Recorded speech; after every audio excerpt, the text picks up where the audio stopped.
In this session, we're going to talk about some legal issues in local hot topics, as well as some funny and hilarious inventions. Now let's begin.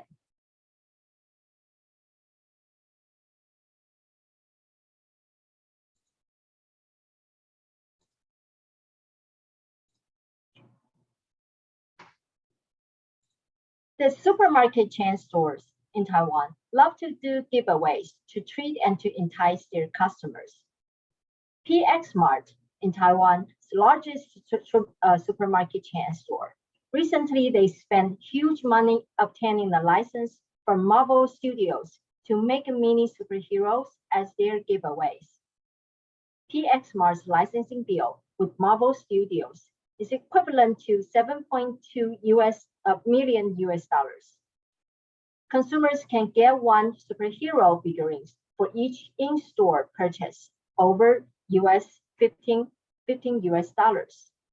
And people can pay an additional 30 cents to get one additional one. The PX Mart intended to boost sales by 20% so that they would be able to cover the licensing cost. However, in less than a week, complaints surfaced on major social medias in Taiwan about how ugly the giveaways are. Many superheroes, they were either disfigured or barely recognizable.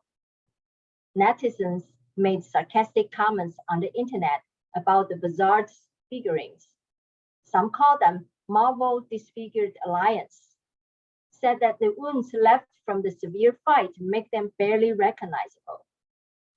PX Mart issued a statement that the flaws are inevitable because the characters are so many and so many details in the production, but promised that the consumers can file for replacement. You might think that the company made a disaster on PR and probably would not achieve the intended sales growth. To everyone's surprise, the ugly figurines become so popular that consumers started to collect these disfigured superhero and even feel disappointed when they receive a normal one. So now here we have some intellectual property issues to be discussed. That is a dissimilar copyrighted work still a reproduction prohibited by the copyright law? Under the Taiwan Copyright Act, if a work is substantially similar to the copyrighted work and the accused cannot prove that it is an independent creation, then the contact with the copyright work will be assumed. And the accused may infringe the copyright owner's right of reproduction. Even if the work is not substantially similar, the accused might still infringe the copyright owner's right of derivative work. Fortunately, PX Mart did obtain the copyright license from Marvel Studio, so copyright infringement is not an issue. The ugly superhero figurine is merely a poor reproduction of work. Then the next questions will be, would it violate the quality control in the license agreement? Would it damage the copyright owner's reputation? A license agreement usually contains a quality control clause to ensure that the products the licensee creates will not harm the licensor's reputation. Many licensors examine the backgrounds and reputation of the prospective licensees before signing an agreement. The background check can do a lot to weed out the companies that may not produce a quality product. But in this case, the poor quality figurines did not harm the licensor's reputation. On the opposite, it added a lot of values to both the licensee and licensor. Since there is no harm to the licensor, we can only guess that a damage claim filed on the ground of breach of the quality control might not be granted by the court. The next issue is about bootleg. The old term bootleg used to describe someone illegally made alcohols and smuggled them for sale. In intellectual properties, the term bootleg is synonymous with piracy or the unauthorized copying or distribution of any copyrighted work. But in the fashion industry, bootleg is considered a kind of parody, a recreation of work derived from the famous originals. A bootlegger's inspiration always directly comes from luxury brands or designs and transform them into another artwork or commercial products. Bootleggers mix the elements of famous designs or brands to attract people, in the meantime, to communicate their sarcastic ideas through the work, and claim that the uniqueness of bootleg is different from the stereotype given by luxury products. They no doubt have created a fashion industry where, of course, trademark owners would not be happy about this idea. But nowadays, some luxury brands have started to partnership with the bootleggers to meet the market demand and to attract younger consumers. Recently, a local company called MF by GCDC, they were persecuted on the ground of trademark infringement, despite that the company argues it is a bootleg of luxury brands. The question is, what is the boundary of bootleg and plagiarism? According to the recent decision made by the IP court in 2020, to permit the parody of a trademark, the work created from a well-known trademark must be entertaining, humorous, sarcastic, or ironic. In the meantime, the work should communicate a message that the work is contradict to the well-known mark. Also, the law of equity will be taken into consideration to balance the likelihood of confusion and the free expression. According to the trademark law, unauthorized use of an identical or similar trademark on identical or similar products is criminally liable. In this case, the company and its representative were criminally persecuted. Obviously, Louis Vuitton does not approve the accused products because the look-alike LV trademarks are printed on the handbags and t-shirts and sold in a conventionally affordable price. So whether the court will support the bootleggers remain to be watched. Have you ever live streamed? In an unfair competition lawsuit between two live stream operators, the plaintiff claimed that the defendant purchased 17 Live as the pay-per-click advertising keyword from Google. 17 Live is the plaintiff's registered trademark, while the defendant operates another live streaming platform called UpLive. Pay-per-click is an online advertising model in which advertisers pay each time a user clicks on one of their online ads. The defendant was accused of buying the 17 Live advertising keyword, which means when consumers search for live streaming service provider by typing 17 Live, the defendant's UpLive hyperlink will appear alongside the search results. But because the plaintiff's trademark was not embedded in the defendant's hyperlink, one may guess that the defendant merely used 17 Live as a code to enhance the appearance of hyperlink of UpLive on Google search results. The court said that the defendant's buying Google keyword does not constitute deceptive or unfair conduct under the Fair Trade Act, even though it might dilute the competitor's economic interest. The netizens may obtain more diverse search results, so it is beneficial to the public. So as long as the content of the advertising does not use the competitor's trademark, purchasing others' trademark as keyword search does not hinder effective competition in the marketplace. Next is about the hot topic NFT. A Hong Kong pop show celebrity created the Zombie Club token NFT and traded on the major marketplace, OpenSea. It was claimed that in less than 3 hours after the launch, the Zombie Club token became the top minted NFT in the marketplace. As you may already know, non-fungible token means the value of your NFT is not equal to the value of another.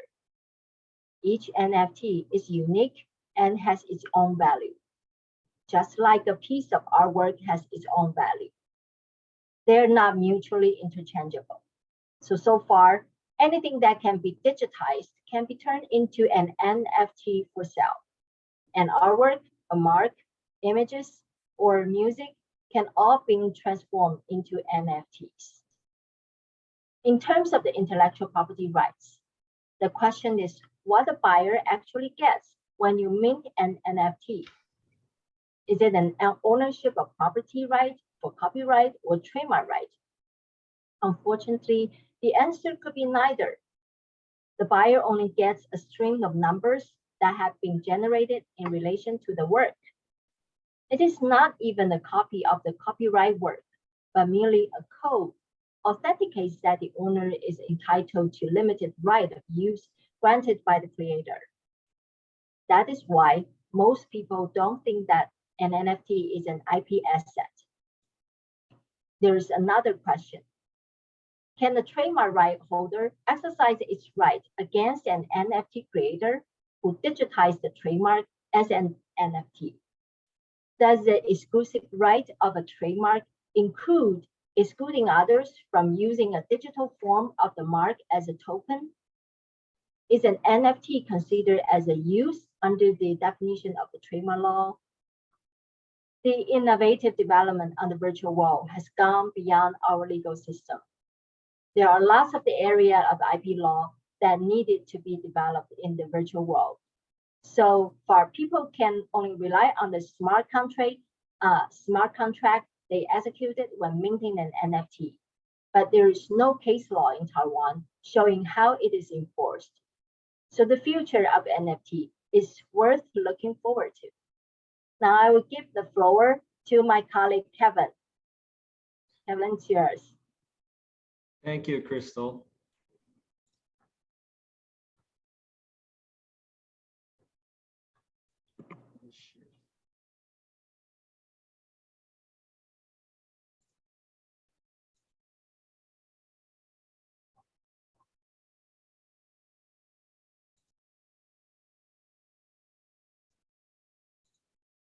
Okay, thank you, Crystal. Now, after the NFT and all the on the edge intellectual property discussions, now let's dig into the patents. We selected to show you some interesting and funny patents, and that's your judgment to decide whether they are just weird or they are actually beneficial technical improvements. Without further ado, let's just get it started. Now, a lot of people have dogs, and dogs can bark at night or respond to fights. Some owner would wear the dog mask. It helped to prevent the dogs from barking and also able to train a dog to guide their behaviors. Similarly, on the opposite, the cats can be quite rebellious in many ways, that they have internal pulls to explore interesting things, and they hardly have the break on their behaviors. Although I have to admit that the cat's behavioral models are totally different from the dogs. So anyway, when an owner tries to give a paw or nail care or brushing to remove the dirt or greasy hairs, some people will be frustrated because that's hard to have them obeyed, partly because they're in kind of a panic. So the mask would also help. But you can't use a dog's facial mask because a dog's face structure or shape is biologically totally different from the face of a cat. So there comes a practical demand to design cat's masks or hoods for themselves. Now, this kind of facial covers, particularly designed for cats, would help pacify the cat before such as medical or grooming services. So there's a vendor who make the cat's mask to meet this demand. Now, this invention includes an accommodation space, number 13, inside the main body of the mask. And there are two sides of the main body are respectively have a fixing portion, number 14, and a through hole, number 15. The thing is that there further have two ropes, number 20, one end of each of the rope attached to this fixing portion, and then the other end penetrate through this hole and then extend backwards to come back inside of the mask through another hole. And then eventually these two ropes come to meet each other and fix together by a buckle at the wearer. So having this invention, you'll be able to carefree to give a medical or grooming service to your cat. The second one is a sensible fragrance litter for litter box for cats as well. Regular cat litter box are not only for cats to rest, but also for the cats to defecate. For these reasons, the cat litter box has a lot of sand, and the feces are mixed in the sand. If it's not cleaned in time, it will cause a growth of a large amount of bacteria, and also will easily make the cat get sick and produce odor. So here comes an automatic fragrance spray litter box. What it works is that after the sensor detects that the cat has left the litter box, it will automatically spray air freshener from the spray part right here to offer the fact of instant deodorization, sterilization, or to make the fresh fragrance. After the cats, we move on to another human's best friend, the doggies. So when you are walking a dog and it needs to poop, you really need to pick it up as the poop falls on the ground. And that can be annoying sometimes. So someone invented this collector wearable on a dog. It helps save the problem of poop picking, and also when you look at the picture, it would not deform the elegant figure or posture of your lovely pet. This creation uses what it calls interactive mechanism of magnetic attraction, gravity, and thrust. The toilet bag of the collector was folded zigzag and compressed as a flat layer contained by a lid in the collector's main assembly. Now, this is part of the high school science. So the cover lid has a magnetic bar to stick itself to the main assembly, so the cover remains shut for most of the time. But when the doggy is pooping, because the weight and also the thrust of the feces outweighs the magnetic attraction between the cover and main assembly, so the cover pushed down, and the poop will automatically falls into the bag. And then the feces will not fall onto the ground. And what you need to do is just remove it and then seal it up and throw it into the bin. And you're all set, clean and neat. And what is more, that if this bag is made of biodegradable materials, it can be even more eco-friendly.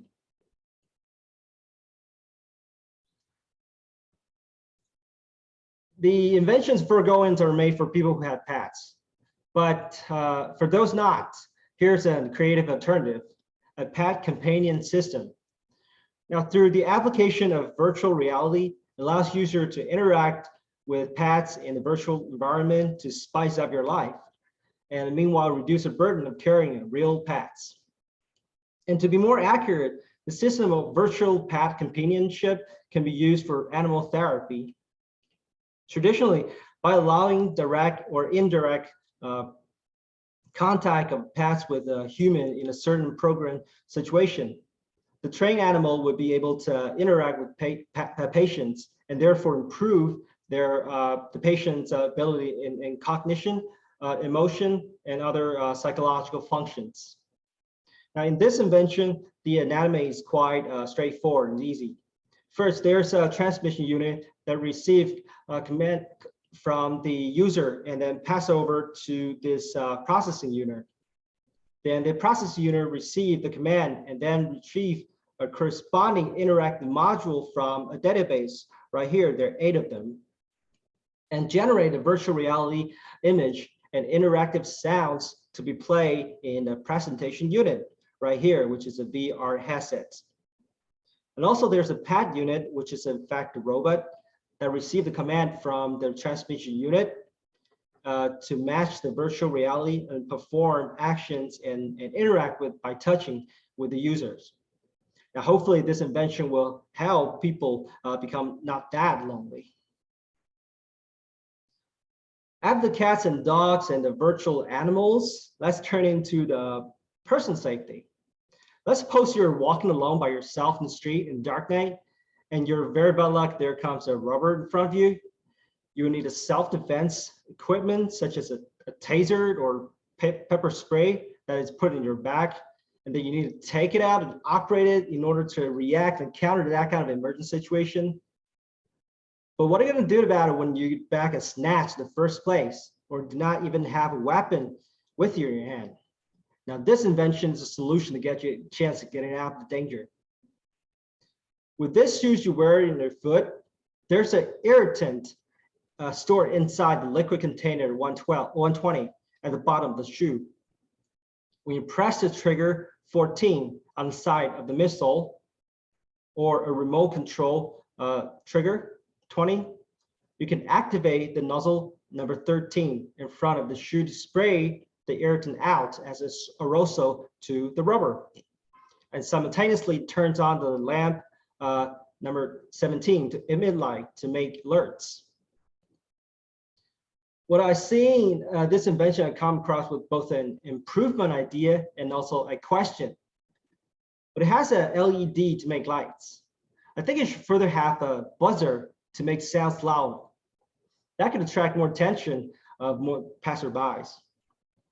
And the question I have is, this shoe has a safety bottom so that to make sure that it's anti-shock from each step you walk, that it wouldn't trigger the spray by mistake, which is good, fine. But in this case, when there's an emergency situation, how do you have extra time to actually bend down and to reach the safety and remove it and then fire? Or you have to like raise your foot and then reach that switch and turn it off and then fire at the same time. Will that be quick enough for you to do so? Anyway, in a similar but worse situation that you're walking alone again in the street, but you do not wear your spray shoes. A robber shows up in front of you, the same guy. How would you possibly respond to it? So the next defense weapon is a thermal. You can hold the thermal at the grip 12 and then counterattack the rubber by the striking end number 11 to ensure the effective strike. This invention further requires the thickness of the first inner wall, 111, and the second inner wall, 112, are 2 to 5 millimeters thick. So in plain language means that it hurts when you get hit. By having this bottle, you can take it at all times and quench your thirst and also defend yourself in an emergency situation of violence. Yet another situation, you do not wear a pepper spray shoe or water bottle made of steel. What you gonna do about it, fight a bad guy? Now the answer is you can train yourself and turn yourself into a weapon. This is the interactive martial art training BOB, or BOB, which stands for Body Opponent Back. Now the traditional BOBs have instructive lights set on the mannequin. They are programmed to guide the user where to make the punches and strikes on the mannequin's body. There are sensors to detect the measures of weight and probably the angle of attacks. And then the microcomputer inside will convert the weight parameters as received and turn into scores to display on a screen that represent the value to assess the performance of physical training course. This invention is different that it is an improvement with interactive and fun factors. When the user hit on the position that the sensor 30 is able to detect, and it activates controller 20, which signals a container 41 in the back to release substances 50 from the container to the outside of the back of the mannequin. It further has an interactive rewarding mechanism. The ejectable substances 50 can be liquid like fake blood or smell like fragrance, or it can also be intangible things like a token or something else. But more than just that, the amount of reward depends on the power of a strike you made on the body of the mannequin. So for example, a strike you made 100 pounds on a sensor returns you 2 tokens, for example, then You gradually add up to 120 pounds per punch will give you 3, for example. So the harder you fight, the more reward you get. By having this ingenuity, the user not only have trained performances and relieve stress by doing full power punches on one side, but also enjoy the pleasure of being rewarded on the other side. Lastly, lots of people do workout and having health diets because they want to lose weight. For some of them, taking weight in record is like a daily business. If there is a 2-in-1 device that measures a person's weight every day without even noticing, that's a very convenient solution. A famous toilet maker invented this smart toilet seat that automatically takes users' weight. Since the toilet in a family probably will be shared among several family members, and different people have their different sitting habits on the toilet. Some may lean a bit of a forward, and others may lean a little bit backward though. Besides, when some people rest their foot on the floor, some weight loads may be dispersed so that the seats would bear less weight, which means that the weight measurement is not accurate. It is lower than the actual value. An interesting feature of this invention is that it has many sensors to identify the different gravity center of different people. Since a person's weight will not fluctuate drastically beyond a certain buffer range during the period of time, this toilet seat has memory to memorize those different weight values taken each day that were computed against the calibration value. So the dynamic and continuous inputs of weight values make sure that the measurements taken each next time from different person will be accurately estimated. This 2-in-1 is really a smart idea because you probably do not use a weight scale every day, but you cannot live without a bathroom in your house. A weight-taking toilet reminds people to be more cautious in their weight management. Okay, my time is up. I do hope you enjoy our talk today for the topics that we prepare for the World IP Day, which is actually next week on April 26th. This is a celebration and also a campaign to call on people's awareness that intellectual property is not just a sophisticated or extremely complicated rocket science for you to have an academic PhD degree to understand. No, it can be very little sparkle of creativity that happens around everybody's daily life. In the long run, we will be happy to continue to share more information about intellectual property with you. And also, if you come across with any kind of comments or questions about our firm's services, please do not hesitate to write us through an email, or also you can leave us a message or a LinkedIn page. Okay, it's really time to say goodbye.